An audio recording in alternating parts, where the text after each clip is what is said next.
10,026 ईस्वी के साल में मोहम्मद गजनवी का नाम आता है, जो उधर अरब से आते हैं और 17 बार इस देश को लूटा है। क्या ऐसा तो नहीं है कि इन्हीं ब्राह्मणों ने, इन्हीं पंडे पुजारियों ने उस मलेच्छ के साथ वो पार्टनरशिप करके, दोस्ती यारी करके इस देश को 17 बार लूटा है।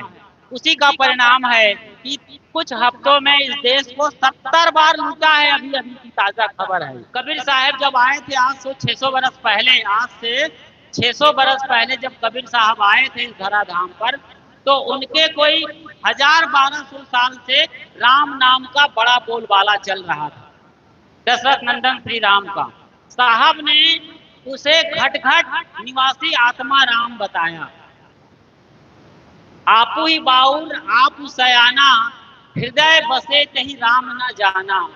उस जमाने में बोला था, पंडितों के नगरी में बोला था, राम को मानने वाले रामानंदियों को बोला था। उनके तथा कथित गुरु कहे जाने वाले रामानंद के सामने बोल रहे थे, आपू ही बाउर आपू सयाना, हृदय बसे कहीं राम न जाना। आप पागल हो, आप सयान बनने की तो क्षमता रखते हो समझने के लिए, लेकिन कुछ न कुछ पागलपन कर जाते हो और राम को नहीं समझ रहे हो। राम को अयोध्या के मंदिर में ढूंढ रहा हो, या उसी राम को कोई काबा में ढूंढ रहा है, कोई कैलाश में ढूंढ रहा है, कोई कन्याकुमारी में ढूंढ रहा है, कोई कश्मीर में ढूंढ रहा है, मुंबई के मुंबईया देवी में ढूंढ रहा है, या फिर कोई कोलकाता की काली माई में ढूंढ रहा है। राम मतलब कोई परमात्मा, कोई अनंत ब्रह्मांड नायक, कोई सृष्टि रचयिता, कोई कर्म फल दाता, कोई मुक्ति और मोक्ष दाता। उसे हिंदू परंपरा में ईश्वर और भगवान कहा जाता है। मुसलमान उसे खुदा और अल्लाह कहते हैं, ईसाई उसे गॉड कहते हैं, लॉर्ड कहते हैं। कोई है सबको चलाने वाला। ये राम की बड़ी से बड़ी परिभाषा है। राम तो सबके अंदर समाया हुआ है। कबीर साहब का राम का मतलब होता है प्रेम करना, स्वयं को जानना, दूसरे के दर्द को पहचानना। सास हो करके बहू की पीड़ा को समझ गए तो राम को जान गए। बहू होकर सास की सेवा में संलग्न हो गए। मेरी माँ से भी बढ़कर है, जिन्होंने मुझे जन्म दिया, उससे भी ये मेरी सासू माँ है, जिनके साथ मुझे मरते दम तक जीना है। ये भाव ख्याल आ गया तो आप राम को जान गए। राम मतलब राम रमेते कुकरी के पूता। साहब बीजक में कहते हैं, यदि आप बीजक पढ़ते हैं तो साहब का राम क्या है, कुकरी के पूत में बसा हुआ है। कुकरी मतलब एक कुकुर, और उसकी वाइफ को क्या कहेंगे, कुकरी। मतलब कुत्ते के पिल्ले में साहब बसते हैं, राम बसते हैं। ये बात आज से 600 बरस पहले ये हिंदुस्तान, ये भारत जान गया होता कि कबीर का राम कौन है, उसे जन जन पहचानने लग गए होते, जो धर्म के ठेकेदार जान गए होते, जो नेता और अगुआ लोग जान गए होते समाज के, तो आज जो भारत की दुर्दशा हो रही है राम को लेकर के, इतनी बड़ी लुटिया कभी नहीं डूबती भारत की। जिस राम को जो सगुनोपासक हैं, कट्टर सनातनी, कट्टर हिंदू अपने को कहने वाले, धार्मिक कहने वाले लोग, शिखर पर बैठे जो नेता लोग हैं, और अन्य मत मजहब और संप्रदाय के जो अगुआ लोग हैं, जिस राम को 22 जनवरी 2024 की प्राण प्रतिष्ठा में शामिल हुए अयोध्या में, आज जिन्होंने स्थापित किया, यहाँ पर यह भी समझना है कि राम के अच्छे उपासक भी मौजूद हैं। राम को सही तरीके से मानने और जानने वाले भी लोग लाखों की तादाद में हैं, करोड़ों में हैं, जो अपने बच्चों को सिखाते हैं, प्रातः काल उठ के रघुनाथा, मात पिता गुरु नावहि माथा। लेकिन जो राम को सिर्फ मूर्ति समझते हैं, जो सिर्फ तस्वीर में उनकी पूजा करते हैं, राम के अंदर के राम को नहीं जान पाए, वो जो सिर्फ मूर्ति में, तस्वीर में, रामलीला में ढूंढते हैं उस राम को, ऐसे राम लोग, ऐसे राम के उपासक लोग, राम के पुजारी लोग, राम को प्रतिष्ठित करने वाले नेता लोग आज उसी राम के नाम पर, उसी राम के मंदिर में, उसी राम को सरेआम लूट लिए हैं। राम की लूट हो गई है आज, राम की हत्या हो गई है, राम के साथ इतना बड़ा अत्याचार हो गया और भारत की साख को लोगों ने मिट्टी में मिला दिया है। राम एक आदर्श का नाम है, राम एक मर्यादा का नाम है, इस देश में त्याग का नाम है, सदियों से पूजा जा रहा है। लेकिन उसी राम को जिन लोगों ने प्रतिष्ठित किया है, जिन लोगों ने बाकायदा ट्रस्ट बनाया है, जिनके आप चेयरमैन हैं, ऐसे लोगों ने ही राम को लूट लिया और चंपत हो गए। गजब देश है, लेकिन फिर भी आस्था कभी लूटी नहीं जाती है, श्रद्धा कभी बर्बाद नहीं हो सकती है। ये वो देश है जो गिरकर फिर खड़ा होता है। यहाँ सदगुरु कबीर और उनके अनुवर्ती तमाम संत हुए हैं, पलटू, घिसा, लाल, गुलाल, रैदास, नानक साहब, जगजीवन साहब और उनके साथ रहने वाले सेन जी, पीपा जी जैसे बड़े बड़े नाम हैं जो उनके आसपास हुए हैं, उनके बाद हुए हैं, उनको हम पढ़ते हैं और जानते हैं। तो कबीर साहब एक विद्रोही संत थे। भले ही उनकी आत्मा में प्रेम का झरना फूटता था, लेकिन विद्रोही तेवर हुआ करते थे। जहां वो देखते थे कि पाखंड के नाम पर घोटाला चल रहा है, या कहें पूजा के नाम पर घोटाला चल रहा है, पाखंड चल रहा है, कर्म कांड चल रहा है, कर्म की मर्यादा नहीं दिखाई जा रही है, जिस मंदिर में, जिस मस्जिद में और धर्म के बड़े स्टेज में, वहां पर साहब बिखर जाते थे और एकदम चिल्लाकर बोलते थे, संतो पाड़े निपुण कसाई, बकरा मारी भैंसा पर धावे, दिल में दर्द न आई, करी स्नान तिलक दो बैठे, विधि सो देव पूजाई। और बहुत लंबी बात है इसमें, लेकिन सार समझ में आता है। कबीर को और राम को समझने वाले आप लोग हैं। आप लोग जो जमीन पर बैठते हैं, जो हल बैल चलाते हैं, कृषक हैं, कपड़ा बुनते हैं, तेल निकालते हैं, कहीं पर लुहारगिरी करते हैं, कहीं पर सुनारगिरी करते हैं, कहीं पर वाल्मीकि कहलाते हैं, कहीं पर पाल और पासी कहलाते हैं। कबीर इनमें बसते हैं, क्योंकि कबीर साहब ऐसे ही पिछड़े लोगों के मसीहा थे, जिनको समाज के अगुआ लोगों ने लात मार दिया था कि तुम शूद्र हो, तुम लात से पैदा हुए हो, तुम पैर से पैदा हुए हो।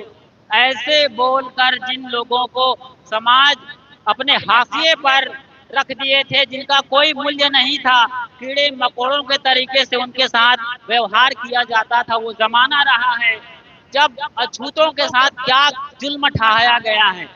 उनके गर्दन में हांडी बांधी गई है, वो और कोई नहीं है, आप लोग हैं। वो आप लोग हैं जिनके गर्दन में आपके पूर्वजों के हांडी बांधी जाती थी कि वो लोग थूके तो जमीन गंदी ना हो जाए, उनके थूक से जमीन गंदी ना हो जाए। और ब्राह्मण कहलाने वाले उच्च कुलीन लोग जो अपने को सभ्य मानते थे, पढ़े लिखे मानते थे, ब्रह्मा के मुख से पैदा हुए, ऐसे कहलाने वाले लोग कहीं थूक से उनके पैर गंदे ना हो जाए, जूठे ना हो जाए, जमीन गंदी ना हो जाए, इसलिए उनके गर्दन में हांडी बांधी जाती थी और पिछवाड़े में, कमर में झाड़ू बांधा जाता था कि उनके चलने से जमीन अपवित्र हो जाती थी। कितना बड़ा भेदभाव! वो चलते थे, पैर के निशान बनते थे, पीछे लगा झाड़ू उनको साफ करता चलता था।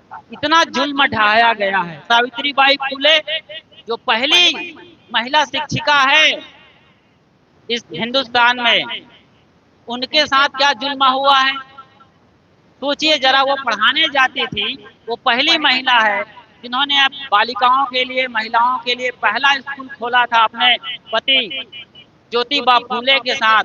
जब वो स्कूल जाती थी तो घर से निकलते ही उन पर जैसे कोई मिसाइल अटैक होता था, ड्रोन हमला करते थे। उस जमाने में ड्रोन से कोई कम नहीं था साहब। महसूस करिएगा आप ड्रोन और मिसाइल के हमले को। आज जो ऑपरेशन सिंदूर में आपने पाकिस्तान पर होते देखा है, तो इतनी गंदगी, मैले, गोबर सब फेंके जाते थे, कीचड़ फेंके जाते थे। वो दूसरी साड़ी लेके जाती थी वो जा करके अपना कपड़ा बदलती थी और आपके बच्चों को पढ़ाती थी। उसी का आज ये रूप है कि आप आराम से सभा में आ सकते हैं और आपके गुरुजन सभा में बैठकर अपनी बात रख रहे हैं। इतना अत्याचार और जुल्म ढहा है, फिर भी ये देश ब्राह्मणवाद के चंगुल में फंसा हुआ है। हमारे साथी अविनाश साहब आज सवेरे बता रहे थे कि कितने कबीरपंथी लोग हैं, पूजा तो साहब की करते हैं, संतों को भी बुलाते हैं सत्संग में, लेकिन घर का उद्घाटन करना हो और कोई बच्चे का नामकरण करना हो, शादी विवाह करना हो, तो पंडे पुजारियों को बुलाते हैं और इनकी जेबें भरते हैं। और ये लोग ऐसे ही जड़ मूर्ति की पूजा करते हैं, जिसका इतना बड़ा खामियाजा देश भुगत रहा है। राम की यदि प्राण प्रतिष्ठा हुई थी 22 जनवरी 24 को, तो राम जिंदा होते और उनके नजरों के सामने उनके ही पुजारी कैसे चंदा लूट लेते। ये चंदा चोर लोग कब से लूट रहे हैं देश को, ये तो अब जाके उजागर हुआ है। इतिहास गवाह है। 10,026 ईस्वी के साल में मोहम्मद गजनवी का नाम आता है, जो उधर अरब से आते हैं और 17 बार इस देश को लूटा है। क्या ऐसा तो नहीं है कि इन्हीं ब्राह्मणों ने, इन्हीं पंडे पुजारियों ने उस मलेच्छ के साथ वो पार्टनरशिप करके, दोस्ती यारी करके इस देश को 17 बार लूटा है। उसी का परिणाम है कि कुछ हफ्तों में इस देश को 70 बार लूटा है। अभी अभी की ताजा खबर है। तो हम जब कमजोर होते हैं, ये उनकी कमजोरी नहीं है, ये उनकी महिमा नहीं है, ना राम की महिमा है, ना राम को लूटने वालों की महिमा है।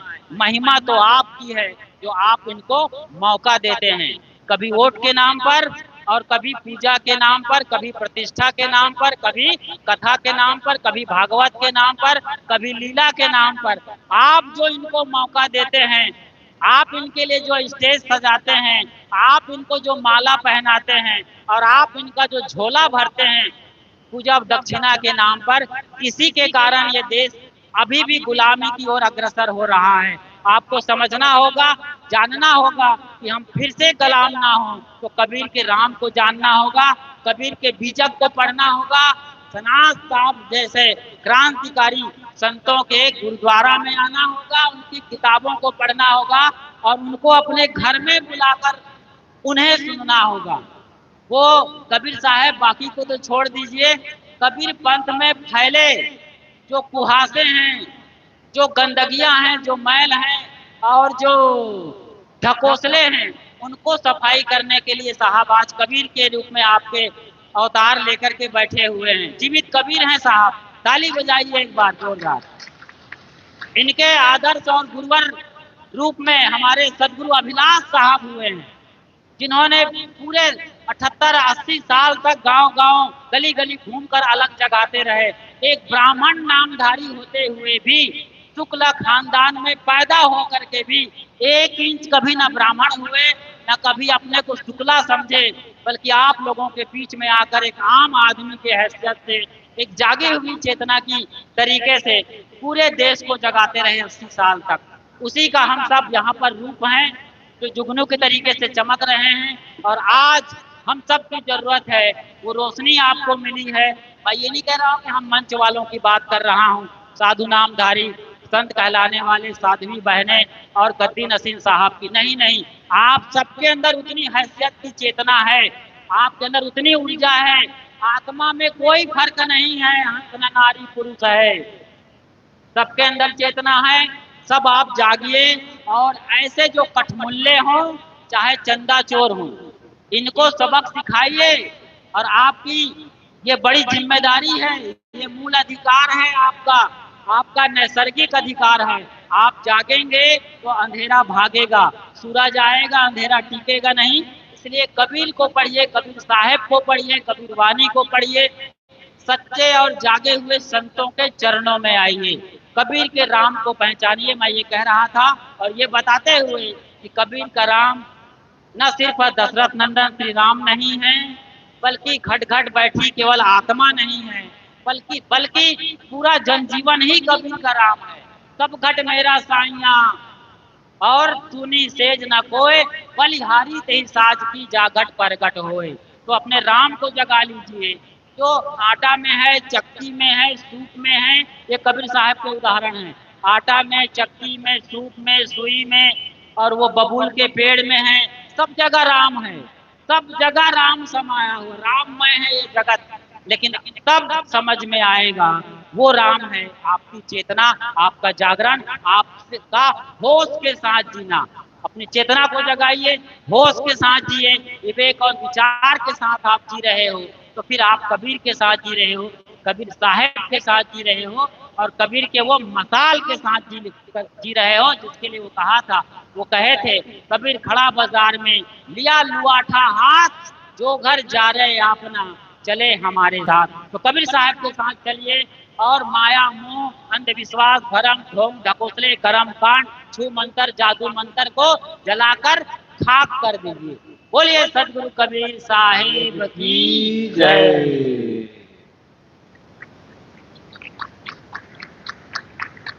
बहुत बहुत धन्यवाद संत श्री यतीन्द्र साहब जी को। वर्षों पहले, कभी 20-22 साल पहले शायद सतगुरु शिवदास साहब जी के साथ में आप आए रहे होंगे और बीच में भी आए होंगे, लेकिन इस कबीर जयंती के पावन अवसर पर आप हमारे इस कबीर जयंती में आए।